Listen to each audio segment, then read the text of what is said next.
Қайырлы күн достар, қалдарыңыз қалай? Сіздермен бірге Назерке. Бүгін сіздерге өте пайдалы әрі дәмді балалардың сүйіп жейтін сыр күріштің рецептімен бөлісемін. Дәмі ерекше болып шығады. Міндетті түрде менімен бірге жасап көріңіздер. Ең алдымен таза ыдысымызға керекті сүтімізді құямыз. Ыдысымыздың түгі жабыспайтындай жақсы ыдыс болуы керек, өйткені сүтіміз көбірек қайнайды. Сүтіміздің пісуге жақын қалғанын күтеміз. Мінекей сүтіміз қайнауға жақын қалды. Енді дәміне қарай қантымызды саламыз. Шым-шым тұз. Күрішімізді салып, жақсылап араластырамыз. Күрішіміз түйін болып қалмау керек, бір-біріне бірігіп. Негізі бұл кашаны пісіргенде көп адамдар күрішті алдымен суға шамалы пісіріп, сосын сүт құяды.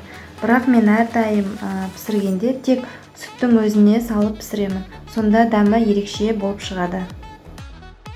Мінекей қайнай бастады. Енді арасын үзбей, тез-тез қозғап тұрамыз. Сонда сүтіміз тасымай, асты жабыспай, жақсы піседі. Сүтіміздің қоюлығы осындай қалыпқа келгенде оттан алып, бетін жауып 5 минутқа қойып қоямыз.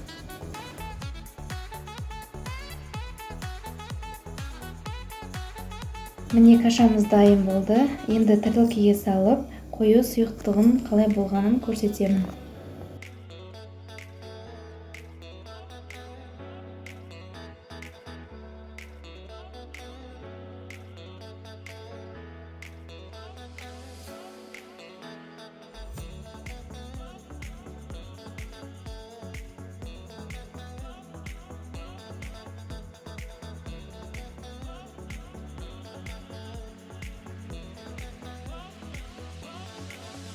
Кашаның бетіне сары май салсаңыздар, дәмі одан да керемет болып шығады.